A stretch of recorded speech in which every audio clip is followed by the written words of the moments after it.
Hey, what's up guys? I'm back with round 6 of the 2021 Vegas Open. So in this game, I was paired against National Master Alan Lin, who's about 2238 FIDE.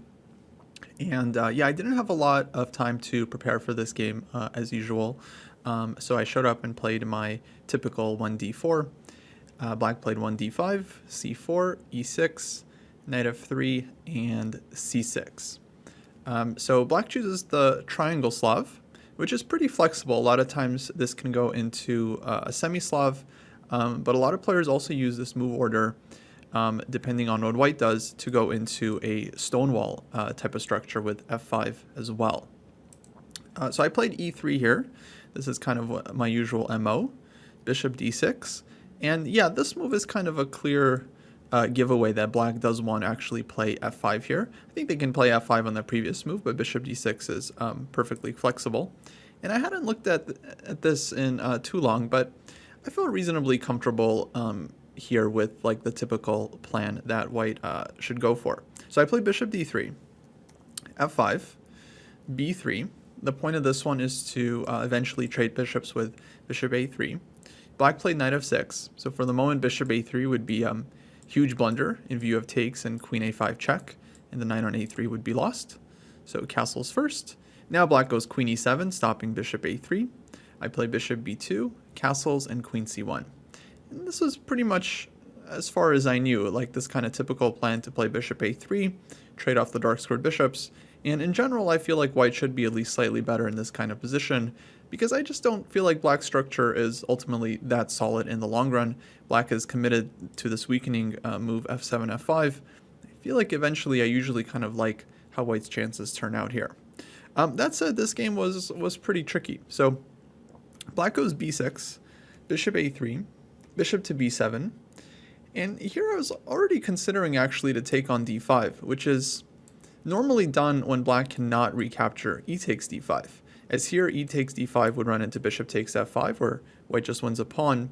It seems like black would have to be forced to play either c takes d5, where I think white is just going to be kind of slightly better in this type of structure with the open c file and my bishop being kind of a better bishop. Or black maybe will play knight takes d5, where I again feel like white should be better, something like takes, knight c3.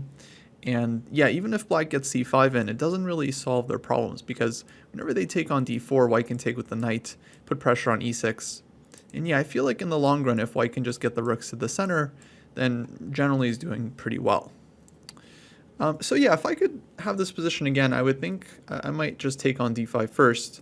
In the game, I took on d6, queen takes d6, and I played queen a3. And yeah, I'm not sure about the overall strength of this move. It's a very typical one. But after looking at the game afterwards, I feel like knight c3 is maybe just an easier way for white to play.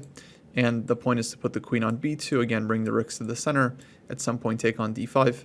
And I feel like, yeah, white should be kind of somewhat better in the position, although it remains fully playable.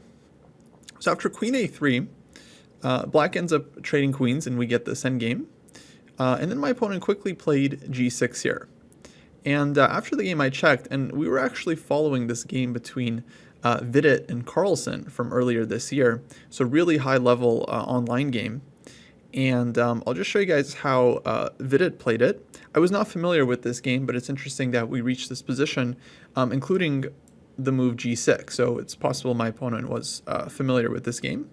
But FIDE continued rook fc1. And then after knight d7, he took on d5. Magnus played e takes d5, because now the f5 pawn is defended. Knight c2, a5, a4, knight e4, g3, king g7, knight ce1. And white ends up choosing kind of an interesting plan here with knight e1. At first glance, it looks like the knight is headed to g2 and f4. But actually, after rook fc8, rook c2, c5, white ends up playing bishop to b5, knight f8, rook ac1, king f6, and knight to d3. So kind of vacates the square for the knight, and the knight kind of drops in and is really well placed on d3, where it has access to f4 and e5. And I think somewhere here white was better, maybe missed a chance for a big advantage. But yeah, it was just interesting to see how kind of like a super GM handled this endgame. Because I ended up playing it way worse, although we'll see some similarities, which are kind of funny. So I started with knight c2, And yeah, already I'm not sure about this move because my knight never really found a good square. I kind of like the approach to play rook fc1 like FIDE did, and then to actually drop back with the knight to b1, which I think is a pretty typical idea to just get the knight back onto a better trajectory. The knight can go to c3 or d2, where I think it's going to be more useful. But okay, I played knight c2, black played knight d7, and yeah, here I spent a long time trying to choose a plan. Eventually I settled on rook f to d1. I'm not really sure what the rook is supposed to be doing here. I think it would be more natural on c1, but I wanted to keep the c1 square for the other rook. And I was kind of expecting maybe black would play some move like c5. I would go rook a c1 and just kind of slowly keep the tension here. And my idea was, of course, okay, if black ever takes, we take with the bishop and we hit e6. And if black takes on d4, we can take with one of our knights. And again, we hit this weakness. So it's not really easy for black to kind of simplify the tension in the center.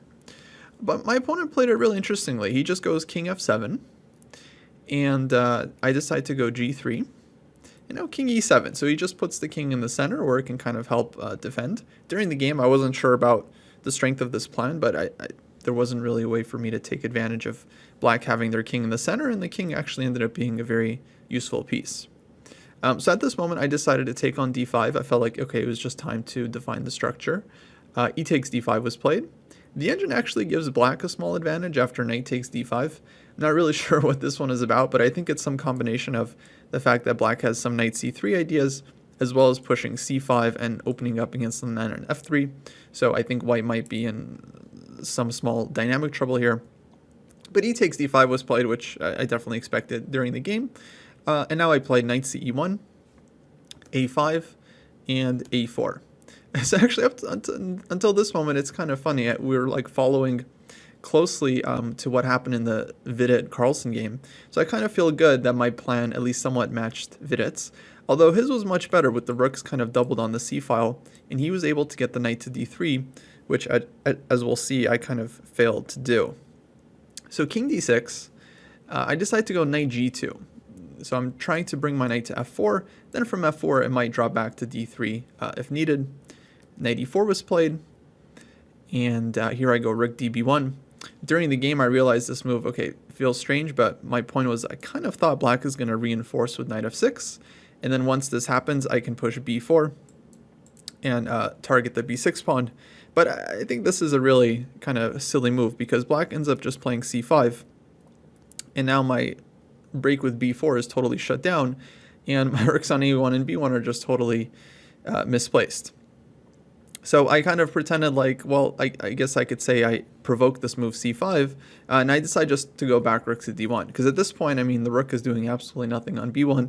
I think the best move is to just take the rook and put it back.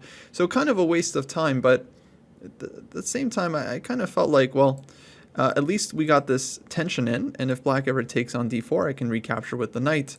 But of course, black just keeps the tension and doesn't make it so easy for white to build up. So now black played bishop a6, which I was not unhappy to see as we trade. Rook takes a6, and because now with the bishops traded off, I can bring my knight to f4 and possibly get some pressure on the d5 pawn. I decided to start with rook ac1, and then after my opponent's next move, I really regretted my decision because black plays g5. Really, really strong move, simply stopping my knight from coming to f4. And I totally missed this because I just kind of forgot that g5 was possible. Had I realized, then I would have played h4 in this position, kind of stopping this one and fixing the f4 square for my knight. Then I think white is absolutely fine, maybe even a little bit better here. But what happened was in the position before bishop a6, of course g5 wasn't really possible for black because I could take on e4 and then take on g5 and winning a pawn. But of course, after the bishops get traded off, I simply didn't realize, oh, now g5 is actually a threat. And so I really wish I had played h4, but I went rook ac1, g5. Now I decided to throw h4 in. I think this is probably questionable as well, because black just goes h6 and keeps everything solid. And here I kind of just continue to make mistakes. So I start with knight ge1, because now my knight on g2 is very restricted, and so I'm trying to bring it to a better square. But this move just allows black fantastic counterplay with f4. And I kind of thought this move shouldn't be so good because black is opening the position and this rook is like still on a6. So it didn't really seem like this should work out for black, but in reality, there's nothing white can really do. My knight on e1 is really terrible, and my structure on the king side is actually kind of falling apart. So it's not really losing for white at this point, but it already is getting very serious. I think the best move was to play the immediate knight to d2, kind of threatening to take on c5, and then either on e4 giving knight c4 check. I was thinking black would trade on d2, and then let's say take on g3 and take on h4. I didn't really like the looks of this position after I take back. I felt like my king is a little bit more open. Black has this fantastic e4 square for the knight, and once the rooks get into the game, it just seemed like it was going to be slightly worse. And I think white is worse here. The engine points out this incredible move rook h2, which I definitely did not consider, but it's kind of a nice tactical point to hit the h6 pawn, and I think white is at least somewhat okay here. Because I ended up playing h takes g5, and I threw this one in because I felt like if hg, then I would go knight d2 in this position, and after takes takes, for example, and takes takes, this position I felt like was maybe more holdable for white, with the rook coming to h2 and hoping for some counterplay. But no, I think white is worse here as well. But in any case, after h takes g5, my opponent very correctly inserts f takes g3 first. I have to recapture, and now hg. And the difference here is that the g3 pawn is now hanging, so I don't really even have time for knight d2 because black can just take on g3 and win a pawn and threaten knight e2 check and so on. So now I think white is just in big trouble because the g3 pawn is hanging, and if I play king g2, then this runs into g4, and black's rook gets into f2 with tempo. So big issues for white. I was already thinking I'm actually just clearly worse here, and I was looking for a way out, but really I just couldn't find anything too convincing. I ended up playing g4. To me, this just looked like the only way to stop black from taking the pawn. But now rook a8, another very good move, just getting the rook back into the game. And now white is just worse. The e3 pawn is a serious weakness. g4 is a target as well. b3 might be weak one day. And yeah, I wasn't able to hold this one. I played rook c2, rook e8, rook g2, and now just very simple move rook e6, threatening to double the rooks on the f file where I have a hard time defending my knight. Rook f1 check might also be an issue. And yeah, if my knight moves out of the way, well, here I played knight to d2, which actually ends up just losing the game on the spot because knight c3 hits the rook, and after rook c1, black has rook takes e3, winning a pawn and defending the knight. So yeah, I think this was kind of a blunder in an already bad position. At this point, I've just been like totally outplayed, and I'm much worse. But yeah, this one I think kind of accelerated the process, unfortunately, because after knight c3, it's really just hopeless. I tried to take on c5, but knight takes c5, knight c4 check, king e7. Now both the knight and the rook are hanging, so I played rook to c1. But here black just takes on c4. Rook takes c3, c takes b3. Now black is a pawn up, and this b pawn is super strong. Defended by the knight on c5, knight's defended by the pawn, and yeah, it's just nothing white can really do here. So the game ended after rook h2, rook e4, check, rook f7. We traded, and yeah, I decided to just resign here as rook b4 is coming, rook takes a4 is coming, this pawn is hanging with check. And if I play knight d3, which is kind of my only, let's say, idea in the position, black can take this one, or just trade and go rook b4, for example, and yeah, it's all just pretty much hopeless for white. So yeah, kind of a tough game, very disappointing. I feel like I just didn't really ever get into the game, and none of my ideas in this endgame were particularly good. So it happens. Sometimes you just badly misplay a position. Full credit to my opponent, who I think played a really excellent game, just slowly improved his position, took advantage of my mistakes, and ended up winning a pretty clean game. So yeah, tough one. Definitely structure that I'll have to study more in the future, the Stonewall, as yeah, a lot of these positions are trickier than they may first appear. All right, guys, that's going to wrap it up for this video. Thanks for tuning in, and I'll catch you in the next one. Take care.